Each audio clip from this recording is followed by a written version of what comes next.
नमस्कार दोस्तों, स्वागत है आपका अपने वाईपी एजुकेशन ट्रिक परिवार में। हमारा उद्देश्य है आपकी तैयारी को आसान बनाना ताकि आप हर कॉन्सेप्ट को स्पष्ट रूप से समझ सकें। तो आज की वीडियो बहुत ही महत्वपूर्ण होने वाली है UP TET and super TET के लिए।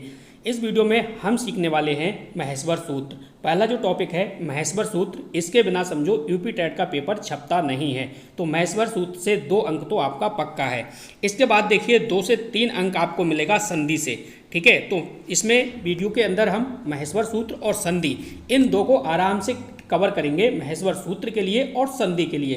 तो ये वीडियो बहुत ही कारगर साबित होगी, बहुत ही आसान शब्दों में आपको समझाएंगे और ट्रिक के माध्यम से आपको समझाया जाएगा। देखिए ट्रिक लिखा है और 5 नंबर पक्का, बिल्कुल सही है। महेश्वर सूत्र आपका बिल्कुल कॉन्सेप्ट क्लियर हो जाएगा। 2 अंक आपको यहाँ से मिलेंगे और संधि से भी आपको 2 अंक देखने को मिलेंगे, यानी 4 अंक का आपको पक्का करना है। तो आप इस वीडियो को शुरू से लेकर लास्ट तक जरूर देखिएगा। तो चलिए बिना किसी देरी के करते हैं टॉपिक को स्टार्ट और पहले सीखते हैं महेश्वर सूत्र, इसके बाद संधि। तो चलिएगा, पहली स्लाइड आपकी स्क्रीन पे लग चुकी है। तो आज का जो टॉपिक है, टॉपिक क्या है, ये महेश्वर सूत्र है। ठीक है, यूपी टेट और सुपर टेट के लिए स्पेशल है ये वाली आज की क्लास। तो देखो सबसे पहले ये समझो कुल सूत्र कितने हैं। कुल सूत्र 14 हैं। कितने हैं? 14 हैं। इसलिए इसे जो है वो चतुर्दर्श सूत्र भी कहा जाता है। क्या कहा जाता है? चतुर्दर्श सूत्र। ये बात आपको ध्यान में रखनी है। तो देखो यहाँ पे महर्षि पाणिनि हैं। महर्षि पाणिनि ने संस्कृत व्याकरण की रचना करने के लिए 14 ध्वनियों वाले सूत्रों का प्रयोग किया। मानता है, कैसी मानता है? मानता है कि भगवान शिव के डमरू से निकली ये 14 ध्वनियों से ये सूत्र जो हैं वो प्रकट हुए हैं, इसलिए इन्हें जो है वो महेश्वर सूत्र कहा जाता है। इन सूत्रों को शिव सूत्र भी कहा जाता है। तो ध्यान रखना, जो महेश्वर सूत्र है, इस महेश्वर सूत्र को शिव सूत्र के नाम से भी जाना जाता है। और शिव सूत्र चाहे पूछे, चाहे महेश्वर सूत्र पूछे, चाहे चतुर्दर्श सूत्र पूछे, टोटल ध्यान रखना इनकी जो संख्या है वो आपके लिए 14 है। 14 ही याद करना है, ये आपको ध्यान में रखना है। तो पूरी जानकारी आपको इस वीडियो में मिलेगी, बस आपको शुरू से लेके लास्ट तक वीडियो में बने रहना है। अगर आप अच्छे से नोट्स चाहते हैं तो वाईपी एजुकेशन ट्रिक चैनल ये आपके लिए नंबर दे रखा है और आप संस्कृत का बेहतरीन कंटेंट वाला नोट्स प्राप्त कर सकते हैं। इसके लिए ई बुक जो है वो तैयार हो गई है ट्रिकी नोट्स की। तो चलिए बढ़ते हैं अगली स्लाइड पर। तो चलिए अब बारी है 14 महेश्वर सूत्रों को याद करने की। चलिए बिल्कुल आसान भाषा में समझाते हैं और आपको यहाँ से याद भी हो जाएगा। देखो 14 महेश्वर सूत्र हैं। पहला जो सूत्र है वो आपका है अयोड़। आप ऐसे पढ़ोगे जैसे मैं पढ़ रहा हूँ, आपको अलग अलग वर्ड नहीं पढ़ना है। अगर आप अलग अलग वर्ड करके पढ़ेंगे जैसे आ ई उ ओड़, तो दोस्तों आपको जो है याद नहीं हो पाएगा। ठीक है, हो सकता है याद ना हो पाए, लेकिन जैसे मैं आपको समझा रहा हूँ ऐसे अगर आप याद करेंगे तो आराम से याद हो जाएगा। पहला सूत्र याद करना है अयूड़, ऋणलक, ए योड़, ए योच, है वरट, लड़, ऋणमंडनम, झबुआ, घड़धस, जब गड़दस, खप, खपु, छटते, चट, तब। इस प्रकार से पढ़ना है। खपु, छटते, चट, तब। कपे, सस सर, तीनों सा और रा, सस सर और हल। इस प्रकार से अगर आप याद करेंगे, 3 से 4 बार आप प्रैक्टिस करेंगे तो मैं गारंटी के साथ कह रहा हूँ ये याद हो जाएगा। ठीक है, ये जो हैं मैं आपको बता दूं, ये सब अलग अलग वर्ड हैं, लेकिन मैंने यहाँ पे जोड़ दिया है जिससे कि आपको याद करने में जो है वो आसानी हो जाए। अब देखो जिस सूत्र में ये तो टोटल 14 सूत्र हैं, 1 से लेके 14 सूत्र आपको याद करने हैं। अब हर सूत्र में देखो लास्ट वाला जो वर्ड है वो मैंने रेड कलर से दिया है, ये रेड कलर से दिया है। ये जो आपका लास्ट वाला है रेड कलर वाला वर्ड है, ये दोस्तों इसमें सूत्रों में नहीं गिना जाता है। क्यों? क्योंकि ये जो है वो इत्सर्ग वर्ड है। ठीक है, क्या है? इत्सर्ग वर्ड है, ये आपको ध्यान रखना है। इत संज्ञक बोलो इसे, इत संज्ञक है। ठीक है, इत संज्ञक वर्ड है, ये नहीं गिना जाता है, ये वर्ड नहीं गिना जाता है, ये आपको ध्यान में रखना है। अब देखो यहाँ पे टोटल जो है आपसे स्वरों की संख्या पूछे, महेश्वर सूत्र में स्वरों की संख्या कितनी है, तो टोटल जो संख्या है आपकी वो 9 है। कितनी है? टोटल संख्या 9 है। ठीक है, यहाँ पे आप जोड़ लिए, जोड़ लो, 9 मिलेंगे। देखो 3, 2 5, 2 7 और ये 2 9, ये टोटल कितने हैं? 9 स्वर हैं। ठीक है, इन स्वरों को 9 स्वरों को क्या कहा जाता है? इन 9 स्वरों को अच कहा जाता है। क्या कहा जाता है? अच कहा जाता है। ये आपको ध्यान में रखना है। अच्छा, जो पहले वाले ये 2 सूत्र हैं, ये वाले, ठीक है, पहले वाले 2 सूत्रों में ह्रस्व स्वर हैं या फिर कह सकते हो ये मूल स्वर हैं। ये जो आ, ई, उ, ऋण और लिर, तो ये जो हैं ये आपके ह्रस्व स्वर हैं, मूल स्वर हैं। इनकी जो संख्या है, इनकी संख्या देख रहे हो टोटल कितनी है? ये 5 है। ठीक है, इसके बाद दीर्घ स्वर आपसे पूछे तो ये जो आप देख रहे हो ये ए, ओ, ए, ओ, ये जो हैं आपके दीर्घ स्वर हैं। अगर हम दीर्घ स्वर की संख्या पूछे पेपर में तो आपको बताना है ये 4 हैं। टोटल 4 और 5 मिला के कितने हो गए? ये हो गए आपके 9 टोटल, यानी ह्रस्व स्वर और दीर्घ स्वर मिला के कितने हो गए? आपके 9 हो गए। चलिए अगली बात, वीडियो को एंड तक देखना, सारी चीज़ें आपके समझ में आ जाएंगी। ठीक है, अब देखो यहाँ पे, अब आपका जो ये है वरट है और लड़ है, ठीक है, ये जो है ये अंत्यस्थ व्यंजन है। कौन से हैं? ये आपको लिख लेना है, अंत्यस्थ व्यंजन है। ठीक है, अंत्यस्थ व्यंजन के अंतर्गत ये आते हैं, ये आपको ध्यान में रखना है। ठीक है, और जो आपका ऋण मंडनम, ये जो 7वां सूत्र है, ये जो आपका आता है दोस्तों, ये आता है पंचम वर्ण। कौन सा आता है? ये आपको ध्यान रखना है, ये आपका पंचम वर्ण आता है। ठीक है, आपसे पूछेगा पंचम वर्ण कौन सा है, तो ये आपका पंचम वर्ण हो जाएगा। इसी प्रकार से ये वाला जो आपसे पूछे 8वां और 9वां, ठीक है, झब, उआ और गढ़, धस, ये जो है ये आपका चौथा वर्ण है। कौन सा वर्ण है? ये आपका चौथा वर्ण है, ये आपको ध्यान में रखना है, ये आपका चौथा वर्ण है। ठीक है, और आपसे पूछे तीसरा वर्ण, तो ये जो आप देख रहे हो जब, गढ़, दस, जब, गढ़, दस, ये आपका तीसरा वर्ण है। ये आपका क्या है? तीसरा वर्ण है, ये आपको ध्यान में रखना है। ठीक है, इतना ध्यान में रखेंगे। अब देखो इसमें जो है एक सूत्र याद रखना, पहला वाला जो सूत्र है वो अयूढ़ है और जो लास्ट वाला है वो हल है। लास्ट वाला क्या है? हल है। ठीक है, अब आपसे कहे कि आप ये बताओ अल के अंतर्गत क्या आता है? ये छोटा आ और लास्ट में ला, तो अल के अंतर्गत आते हैं दोस्तों, यहाँ पे ध्यान रखना, अल के अंतर्गत स्वर प्लस व्यंजन आते हैं, ये आपको ध्यान में रखना है। ठीक है, स्वर और व्यंजन। अब मैंने आपको एक बात और बताई थी, मैंने आपको ये बताया था कि जो स्वर हैं, तो जो स्वर हैं ये शुरू के 4 सूत्रों में ही स्वर हैं। ठीक है, इसके बाद 5 से लेके 10, 14 तक ये कितने हैं? ये 5 से लेके 14 तक ये सब व्यंजन हैं, लेकिन जो आपके स्वर हैं ये 4 सूत्रों में हैं, ये आपको ध्यान में रखना है। ठीक है, इस स्लाइड पे जितना बताने वाला था वो मैंने बता दिया। 13 स्वर आपको ध्यान रखने, 9 स्वर आपको ध्यान में रखना है। ठीक है, लेकिन अगर वर्णमाला के अनुसार पूछे तो स्वरों की संख्या 13 है, ये आपको ध्यान में रखना है। इत जो है वो उच्चारित नहीं होता है, हल जो है वो व्यंजन है। देखो ये जो आपका हा है और ये आपका जो ला है, यानी हा से हा और ला, हल क्या है? हल पेपर में पूछेगा क्या है, तो आप कहोगे व्यंजन है। क्या है? व्यंजन है। अगर आपसे पूछे, चलिए A to Z इस स्लाइड की जानकारी मिल चुकी है, अब बढ़ते हैं अगली स्लाइड पर। टोटल जानकारी आपको मिलेगी, एक एक चीज़ आपको याद कराएंगे, बस आपको अंत तक बने रहना है।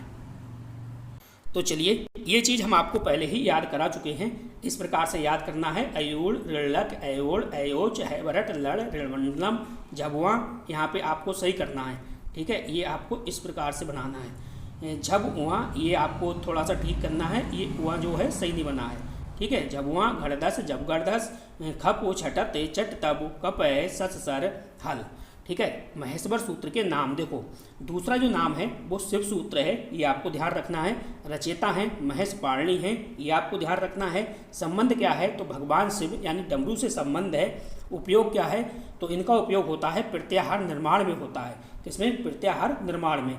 ग्रंथ याद रखना है, तो ग्रंथ अष्टाध्यायी आपको ध्यान में रखना है। बढ़ते हैं अगली स्लाइड पर।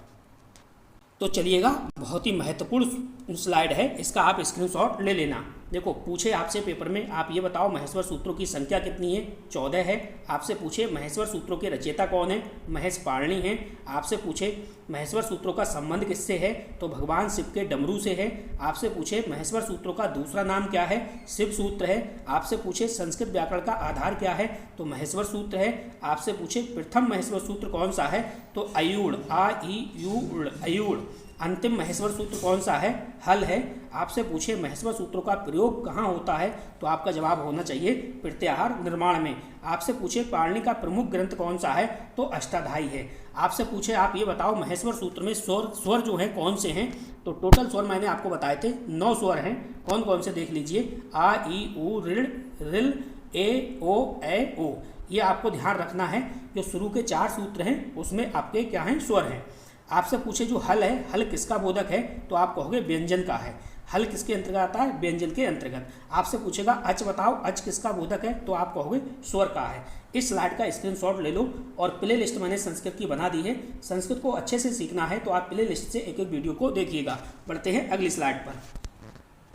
तो चलिए, जितने भी संभावित क्वेश्चन हैं जो बन सकते हैं, सारे क्वेश्चन आपको इस वीडियो में देखने को मिलेंगे। महेश्वर सूत्रों की संख्या कितनी? 14। महेश्वर सूत्रों का दूसरा नाम क्या है? शिव सूत्र। महेश्वर सूत्र का संबंध किससे है? भगवान शिव से है। महेश्वर सूत्र का रचयिता कौन है? पाणिनि है। पाणिनि किस ग्रंथ के रचयिता हैं? तो अष्टाध्यायी के हैं। प्रथम महेश्वर सूत्र कौन सा है? तो अयूढ़ है। और अंतिम महेश्वर सूत्र कौन सा है? हल है।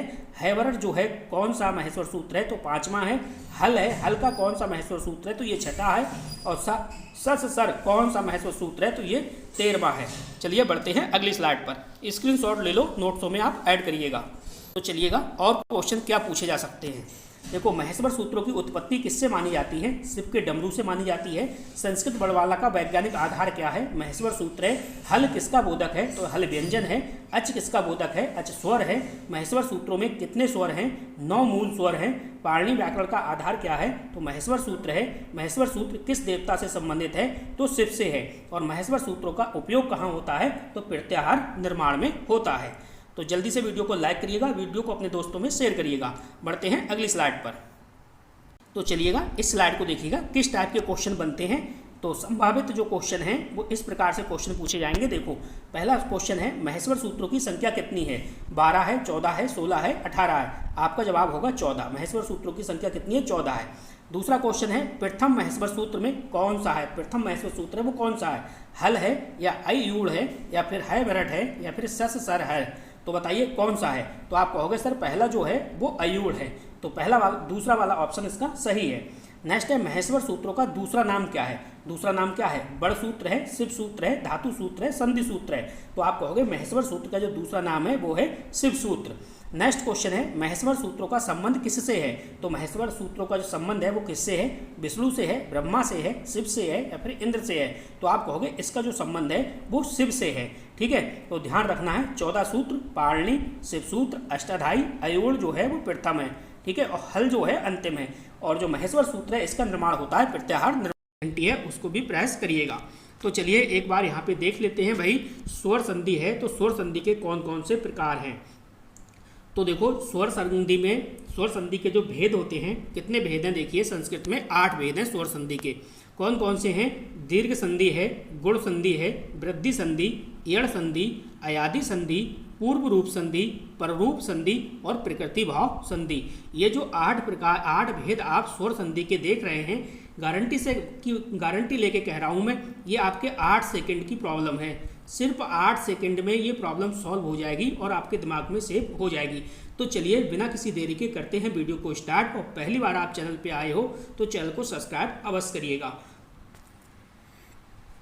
तो बने रहिएगा आप, वीडियो के अंदर आप बने रहिएगा और पूरी बात आप सीखिएगा शुरू से लेके अंत तक। अगर आप वीडियो को स्किप करके देखोगे तो चीज़ें दिमाग से निकल जाएंगी और आपका क्वेश्चन जो है गलत होगा। देखो, यहाँ पे पहले नंबर पे दे रखा है दीर्घ संधि। कुछ मत देखना आप, सिर्फ इतना ध्यान रखो दीर्घ संधि है। अगर आपसे क्या पूछे, अगर पेपर में आपसे ये पूछे आप ये बताओ कि दीर्घ संधि है, इसका संधि सूत्र क्या है, तो इसका जो संधि सूत्र है ये आपको याद होना चाहिए। इसका है अका, क्या है? अका सरबड़े दीर्घा, ये इसका संधि सूत्र है। तो संधि सूत्र भी आपको याद रखना है। देखिए, इसकी जो पहचान की ट्रिक है वो मैं आपको बता देता हूँ। जहाँ पे भी आपको दीर्घ संधि का एग्जाम्पल होगा या कह सकते हो दीर्घ संधि का उदाहरण होगा, ठीक है, तो वहाँ पे एक ही बात आपको ध्यान रखनी है। क्या बात ध्यान रखनी है? कि बड़ी मात्रा। क्या ध्यान रखनी है? आपको बड़ी मात्रा ध्यान रखनी है। यानी बड़ी मात्रा, यानी जिस शब्द में बड़ी मात्रा आएगी तो वहाँ पे दीर्घ संधि होगी। ठीक है, वो बड़ी मात्रा बड़ा आ की हो सकती है, बड़ा ऊ की हो सकती है और बड़ी ई की हो सकती है। ठीक है, जैसे कि देखिए ये है रामालय यानी राम धन आलय, तो यहाँ पे देखिए क्या है, बड़ी ई की मात्रा आपको दिख रही है इसमें। ठीक है, अगर आपको ये पहचान याद नहीं रखनी है तो आपको ये ध्यान रखना है कि जहाँ पे भी आपको समान स्वर दिखेगा तो वहाँ पे दीर्घ संधि होगी। समान स्वर का मतलब समझ रहे हो आप मेरी बात। जैसे इसका संधि विच्छेद करोगे तो आपको क्या मिलेगा, आ धन आ, ये आपका समान स्वर है तो यहाँ पे क्या होगी, दीर्घ संधि होगी। ई प्लस ई बराबर क्या हो जाएगा, बड़ी ई, तो ये आपका क्या है, दीर्घ स्वर संधि है। या तो आप ये पहचान ध्यान रखिएगा कि समान स्वर हो तो वहाँ पे दीर्घ संधि है, या फिर आप बड़ी मात्रा ध्यान रखना, बड़ी मात्रा हो तो वहाँ पे दीर्घ संधि है। चलिए अगला जो आपकी संधि है इसमें वो है देखिए गुण संधि। गुण संधि को कैसे पहचानोगे, सीधे सीधे आपको ध्यान रखना है जहाँ पे भी एक मात्रा दिखाई दे वहाँ पे गुण संधि होगी। जैसे ये उदाहरण है रावेंद्र, आपने देखा इसमें एक मात्रा दिखाई दे रही है तो आंखें बंद करके आपको लगा देना है गुण संधि है। ठीक है, लेकिन एक दो अपवाद भी आपको मिलेंगे तो आपको ध्यान देना है कहीं पूर्णतः ये गुण संधि है या नहीं है। तो क्वेश्चन को पेपर में एग्जाम हॉल में जब जाओ आप तो ये क्वेश्चन आपको देखने को मिले ऐसा तो ध्यान रखिएगा। दूसरी पहचान मैं आपको एक और बताता हूँ। देखिए इसमें गुण संधि में ये तो आपको पहचान याद रखनी ही है, और दूसरी बात आपको ये ध्यान रखनी है, अगर पेपर में पूछे आपसे आप ये बताओ जो गुण संधि है इसका संधि सूत्र क्या है, तो दोस्तों संधि सूत्र भी आपको याद रखना है। संधि सूत्र है आदि गुणा आदि गुण, ये आपको ध्यान में रखना है। संधि सूत्र सभी के याद होने चाहिए, संधि सूत्र भी पेपर में पूछा जाता है। अगली जो संधि है आपकी, अगली संधि है वृद्धि संधि। तो वृद्धि संधि क्या है, वृद्धि संधि में आपको ध्यान रखना है, वृद्धि संधि में दो मात्राएं, जहाँ पे भी आपको दो मात्राएं देखने को मिलेंगी वहाँ पे वृद्धि संधि होगी। ठीक है, और वृद्धि संधि का सूत्र आपको याद रखना है वृद्धि रेची, क्या हो जाएगा, वृद्धि रेची। तो यहाँ तक आपने सीखा। अगली देखिए, अगली जो संधि है वो है एड़ संधि। तो एड़ संधि में आपको क्या ध्यान रखना है वो मैं आपको बता देता हूँ। देखो यह एड़ संधि के अंदर आपको ध्यान रखना है या कॉमा बा कॉमा रा। ठीक है, ये बड़ आएंगे और इससे पहले अगर आधा बड़ दिखे इन वर्णों से पहले, या बा रा, इन वर्णों से पहले अगर आपको आधा बड़ दिखे तो वहाँ पे कौन सी संधि होगी, एड़ संधि होगी। जैसे देखिए अत्याचार में या है और या से पहले आधा ता लगा है, तो इस प्रकार से आधा बड़ जहाँ पे भी दिखाई देगा तो तुरंत पहचान लेना आप, ये एड़ संधि का उदाहरण है। ठीक है, इतनी बात आपने समझ ली। अगर पेपर में पूछे आप ये बताओ एड़ संधि का संधि सूत्र क्या है, तो मैं बार बार आपसे कह रहा हूँ सारी संधि का संधि सूत्र याद कर लीजिएगा, पेपर में कुछ भी पूछा जा सकता है। अब देखिए अगली जो संधि है आपकी वो है अयादि संधि। तो अयादि संधि को कैसे ध्यान रखोगे कि यहाँ पे कौन सी संधि है, तो मैं आपको बता देता हूँ। देखो हाँ, इसका एक सूत्र है, सूत्र आपको ध्यान रखना है, जो संधि सूत्र है अयादि संधि का, ये भी पेपर में पूछा जा सकता है। तो सबसे पहले संधि सूत्र आपको याद करना है, एचो एवा एवा इसका संधि सूत्र है। ठीक है, अब देखो क्या ध्यान रखना है, इसमें आपको ध्यान रखना है ए ऐ ओ और औ। ठीक है, ये जहाँ पे भी आपको दिखाई देगा ए ऐ ओ औ, ठीक है, तो सीधे सीधे समझ जाना यहाँ पे अयादि संधि है, क्योंकि ए जो आएगा ये आपका इस साइड ए जो आएगा वो आपका ए में चेंज होगा। ठीक है, ओ आएगा आपका अब बनेगा, और ए आपका आएगा तो आय बनेगा, और ओ आपका आएगा तो आप बनेगा। तो इस प्रकार से ए ऐ ओ औ ये आपको ध्यान रखना है, ये अयादि संधि है। ठीक है, थोड़ी सी आपको मेहनत करनी पड़ेगी, थोड़ा सा तो आपको सीखना ही पड़ेगा, लेकिन मैं कोशिश कर रहा हूँ कि जिन भाई बहनों को संधि नहीं आती है, कभी भी नहीं पढ़ा है, तो वो इस वीडियो को देखिएगा, आराम से आपका काम हो जाएगा। चलिए अब जो अगली है वो है पूर्व रूप संधि। तो देखो पूर्व रूप संधि जो है वो बहुत आसान है, आपको घबराना नहीं है, आराम से आप बना लोगे, कोई भी आपको दिक्कत नहीं होगी।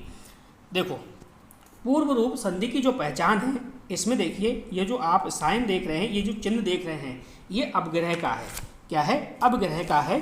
इस साइन को आपको पकड़ना है, ये मैं लिख देता हूँ, ये जो साइन है आपका ये अपग्रह का है। ठीक है, इस प्रकार से जो इस प्रकार से ये लगा है, ये अपग्रह का साइन है। तो जहाँ पे भी ये वाला चिन्ह दिखाई देगा तो तुरंत समझ जाना ये कौन सी संधि है, ये पूर्व रूप संधि है। क्या समझोगे, ये पूर्व रूप संधि है। तो उम्मीद करूंगा इसमें भी आपको कोई भी प्रॉब्लम नहीं आएगी। अब बात करते हैं पररूप संधि की। किसकी? पररूप संधि की। तो पररूप संधि के बारे में भी समझ लीजिए।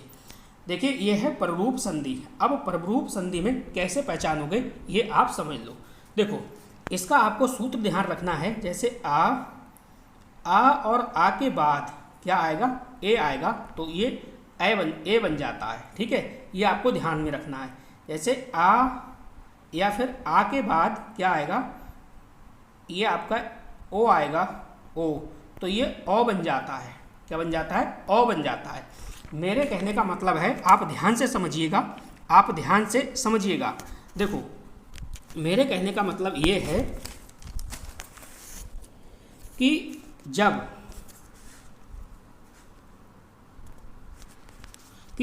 देखो जब दो शब्दों के मिलने पर पहले शब्द का आ, ये जो पहला शब्द है इस शब्द का आ, यानी ये शब्द है देखो पहला, इसका आ।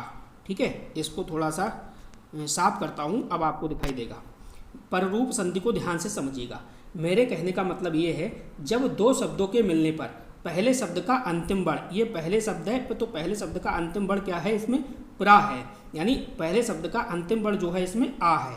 क्या है? आ है। ठीक है, और अंतिम शब्द का, पहले शब्द का अंतिम जो है ये आ है, और आ जो है ये हट जाएगा, आ जो है ये हट जाएगा, और जो दूसरे शब्द का रूप है वो आ जाता है। दूसरे शब्द का रूप जैसे ए है, ये आ जाएगा। ठीक है, तो ये बन जाएगा प्रेती। ठीक है, इस प्रकार से बात को समझ रहे होंगे। जैसे दूसरा मैं एग्जाम्पल ले लेता हूँ और आपको समझाता हूँ अच्छे से। जैसे ये शब्द है रामेति। क्या है? रामेति। तो मैंने आपसे कहा था, ये देखो संधि विच्छेद आप इसका करोगे तो ये बनेगा राम धन एति, राम धन एति। तो मैंने आपसे कहा था कि पहले शब्द का अंतिम अक्षर, ये अंतिम अक्षर क्या है यहाँ पे आ रहा है, तो ये आ हट जाएगा, ये आ हट जाएगा, और ए वाला है जो दूसरे वर्ड का जो पहला है ये लग जाएगा। अब यहाँ पे देखो, यहाँ पे यही आ गया, देखो राम, तो राम, फिर ए है, ए की मात्रा लग गई। ठीक है, और ती ऐसे उतार लिया, बन गया रामेति।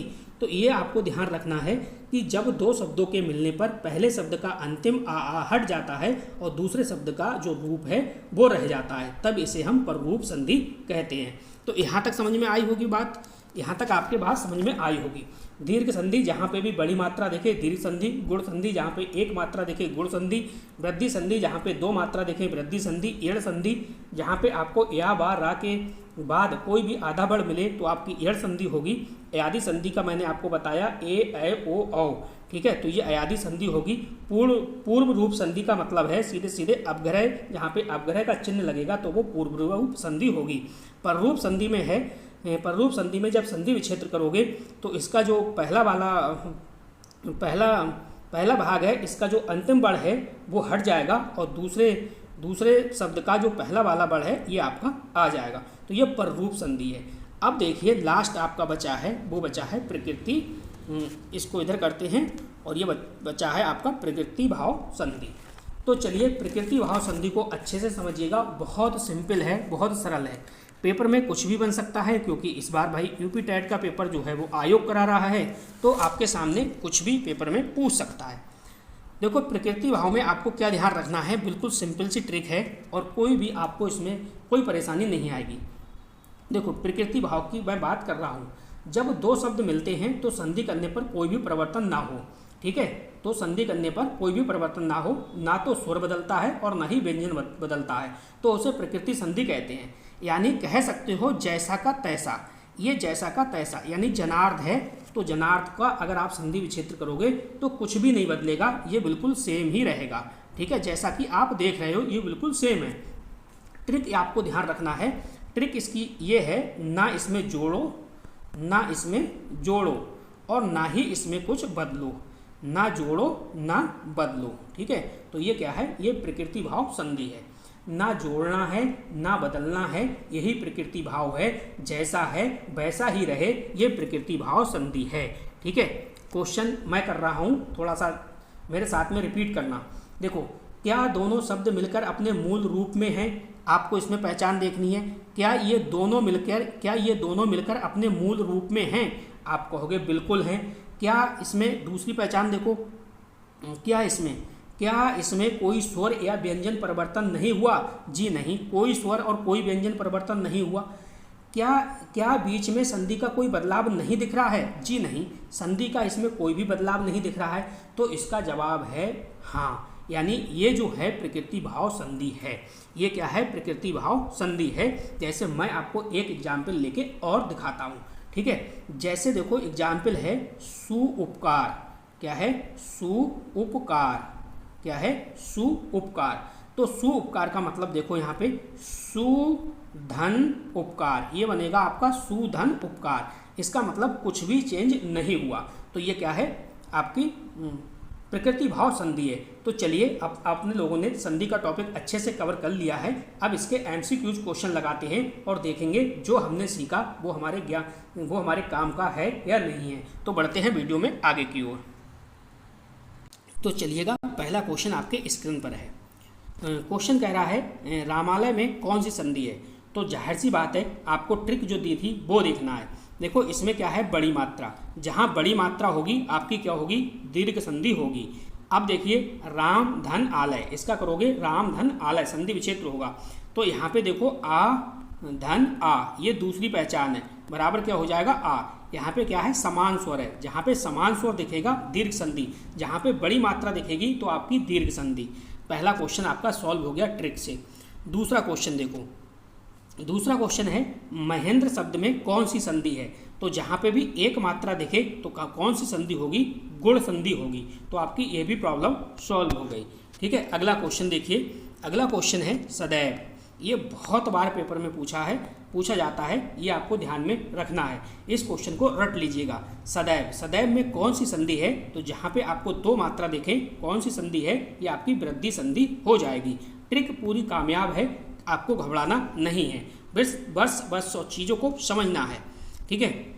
चलिए, अत्याचार शब्द में कौन सी संधि है? तो देखो अत्याचार मैंने आपको ट्रिक बताई थी, या बा रा। इससे पहले कोई भी आधा बड़ा आए तो समझ लेना वहाँ पे कौन सी संधि होगी? एड़ संधि होगी। कौन सी संधि होगी? एड़ संधि होगी। बताइए, मैंने आपको बिल्कुल सही बताया था या नहीं बताया था? बिल्कुल सही बताया था, यही होगी। अगर आप Sanskrit YP education trick channel से सीखना चाहते हैं तो मैंने इसके लिए प्लेलिस्ट ऑलरेडी बना दिया है। आप एक एक वीडियो को प्लेलिस्ट से देखिएगा। संस्कृत पूरी मैंने ट्रिकी बेस समझाई है, चाहे वो रचनाकार हो, चाहे वो संधि हो, चाहे आपका लकार हो या फिर धातु रूप हो। सेकंडों में क्वेश्चन सॉल्व होंगे आपसे, ठीक है। आप बस प्लेलिस्ट से जाके एक एक वीडियो को देख लीजिएगा। अभी भी आपके पास समय है, 13-14 दिन अभी बचा हुआ है, आराम से संस्कृत आप बना लोगे, ठीक है। कोई समस्या आपको नहीं आएगी। तो चलिए अगला क्वेश्चन देखिएगा। इसमें देखिए दे रखा है नयन, ठीक है। यहाँ पे 3 ऑप्शन मैं आपको दिखा रहा हूँ, 3 ही ऑप्शन देखिएगा और बताइएगा इसमें कौन सी संधि है, ठीक है। नयन, बताइएगा कौन सी संधि है। जो मैंने आपको पहचान बताई थी वही पहचान आपको लगानी है। तो तुरंत यहाँ पे समझ जाओगे इसमें कौन सी है? अयादि संधि है। कौन सी संधि है? अयादि संधि है। अगला क्वेश्चन नंबर 6 देखिएगा। क्वेश्चन नंबर 6 कह रहा है, देखिए इसको पहचानिए और बताइए कौन सी संधि है। पूर्व रूप संधि है, पररूप संधि है, एड़ संधि है या फिर गुण संधि है? बताइएगा। मैंने आपको क्या ट्रिक बताई थी ये आपको पता होगा और आराम से आप क्वेश्चन बना लोगे। तो इसमें देखो साइन किसका मिल रहा है? आप देखोगे इसमें मिल रहा है अपग्रह। तो इसमें मिल रहा है अपग्रह, तो जाहिर सी बात है कौन सी संधि होगी? बताइएगा। तो आप कहोगे संधि सर होगी, इसमें पूर्व रूप संधि होगी। पहला वाला विकल्प सही है। तो चलिए अगला क्वेश्चन देखिए, वही आ गया, यानी प्रेति में कौन सी संधि है? तो इसमें जो संधि है मैंने इसको अच्छे से समझा ही दिया था। इसमें जो है आपकी पररूप संधि है। जब आप संधि विच्छेद करोगे तो आ धन ए इस प्रकार से आएगा